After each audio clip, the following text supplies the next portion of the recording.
എല്ലാവർക്കും നമസ്കാരം. ശാസ്ത്ര ക്വിസിന്റെ പാർട്ട് 2 വീഡിയോ ആണിത്. ആദ്യത്തെ പാർട്ടിൽ നമ്മൾ 50 ചോദ്യങ്ങൾ പഠിച്ചിരുന്നു. ഈ പാർട്ടിൽ നമ്മൾ 50 ചോദ്യങ്ങൾ പഠിക്കും. അപ്പൊ നമുക്ക് ഡയറക്റ്റ് ആയിട്ട് ചോദ്യങ്ങളിലേക്ക് പോകാം. ആദ്യത്തെ പാർട്ടിന്റെ കണ്ടിന്യൂഷൻ നമ്പേഴ്സിലാണ് ചോദ്യങ്ങൾ വരുന്നത്. നമ്മുടെ 51ാമത്തെ ചോദ്യം, ദേശീയ ശാസ്ത്ര ദിനമായി ആഘോഷിക്കുന്നത് എന്നാണ്? ഫെബ്രുവരി 28.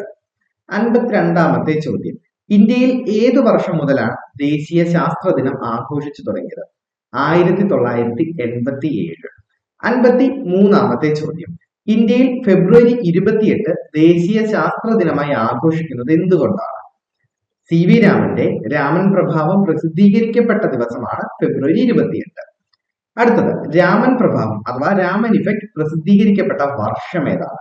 1928 ആണ്. 1928 ഫെബ്രുവരി 28 രാമൻ എഫക്ട് പ്രസിദ്ധീകരിക്കുന്നത്. നമ്മുടെ 55ാമത്തെ ചോദ്യം, സി വി രാമന് ഭാരതരത്നം ലഭിച്ച വർഷം? 1954. അടുത്ത ചോദ്യം, 1954 സി വി രാമനോടൊപ്പം ഭാരതരത്ന പുരസ്കാരം നേടിയവർ? C Rajagopalachari, doctor S Radhakrishnan. അടുത്തത്, നോബൽ സമ്മാനം നേടിയ ഇന്ത്യൻ ശാസ്ത്രജ്ഞൻ, അതായത് നോബൽ സമ്മാനം നേടിയ ആദ്യ ഇന്ത്യൻ ശാസ്ത്രജ്ഞൻ ആരാണ്? C V Raman. 58ാമത്തെ ചോദ്യം, ഫിസിക്സിൽ ആദ്യമായി നോബൽ പുരസ്കാരം നേടിയ ഏഷ്യക്കാരനാരാണ്? C V Raman.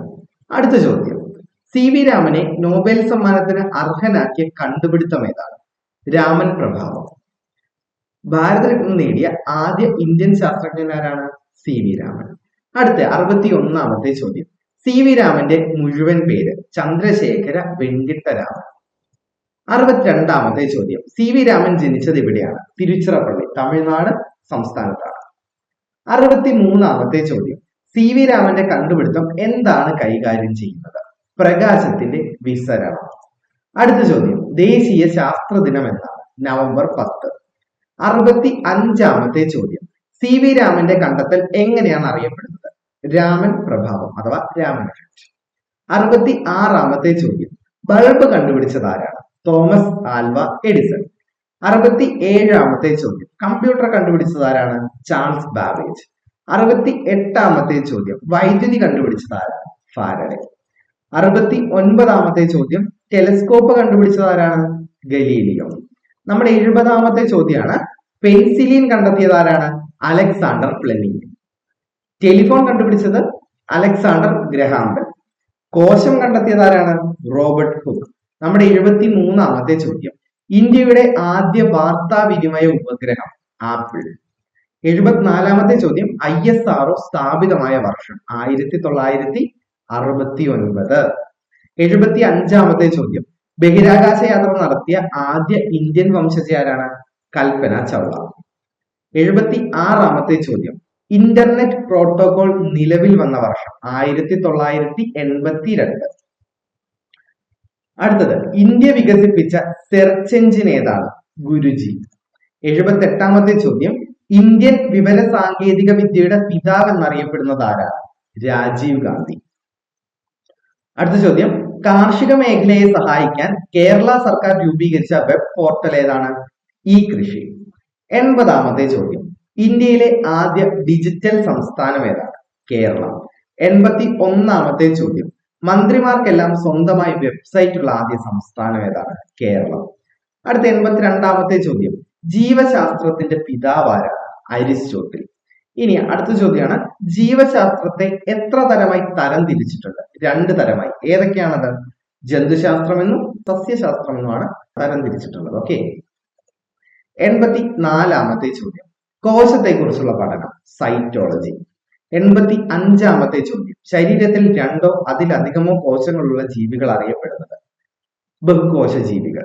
86ാമത്തെ ചോദ്യം, കോശഭിത്തി നിർമ്മിക്കപ്പെട്ടിരിക്കുന്ന പദാർത്ഥം? സെല്ലുലോസ്.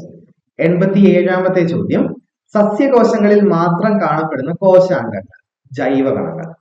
88ാമത്തെ ചോദ്യം, ഇന്ദ്രിയ അനുഭവങ്ങളുടെ എത്ര ശതമാനമാണ് കണ്ണുകൾ പ്രദാനം ചെയ്യുന്നത്? 80%. അടുത്ത ചോദ്യം, കണ്ണിൽ പ്രതിബിംബം രൂപം കൊള്ളുന്ന പാളി? റെറ്റിന. നമ്മുടെ 90ാമത്തെ ചോദ്യമാണ്, ട്രാക്കോമ രോഗം ബാധിക്കുന്ന അവയവം ഏതാണ്? കണ്ണ്. ചെവിയെ കുറിച്ചുള്ള പഠനം? ഓട്ടോളജി.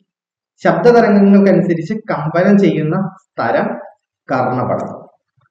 ചെവി പരിശോധിക്കുന്ന ഉപകരണം ഓട്ടോസ്കോപ്പ്. മൂക്കിനെ കുറിച്ചുള്ള പഠനം റിനോളജി. 95-ാമത്തെ ചോദ്യം, ഗന്ധം തിരിച്ചറിയാനാവാത്ത അവസ്ഥ അനോസ്മിയ. 96-ാമത്തെ ചോദ്യം, ത്വക്കിനെ കുറിച്ചുള്ള പഠനം ഡെർമറ്റോളജി. 97-ാമത്തെ ചോദ്യം, നാഡീവ്യവസ്ഥയുടെ കേന്ദ്രം മസ്തിഷ്കം. 98-ാമത്തെ ചോദ്യം, കൊഴുപ്പിൽ ലയിക്കുന്ന ജീവകങ്ങൾ ഏതൊക്കെയാണ്? Vitamin E, D, A, K. ഇടയ്ക്ക് എന്ന് ഓർത്തു വെച്ചേക്കുക. 99-ാമത്തെ ചോദ്യം, ജലത്തിൽ ലയിക്കുന്ന ജീവകങ്ങൾ ബി, സി. നമ്മുടെ 100-ാമത്തെ ചോദ്യം, ഹോർമോണായി കണക്കാക്കുന്ന ജീവകം ഏതാണ്? Vitamin E. നമ്മുടെ വീഡിയോയുടെ അവസാനിക്കുകയാണ്. സയൻസിനെ കുറിച്ചുള്ള 100 ചോദ്യങ്ങളാണ് നമ്മൾ പഠിച്ചത്. മറ്റു വീഡിയോസിനായിട്ട് നമ്മുടെ യൂട്യൂബ് ചാനൽ സബ്സ്ക്രൈബ് ചെയ്യുക. Thank you.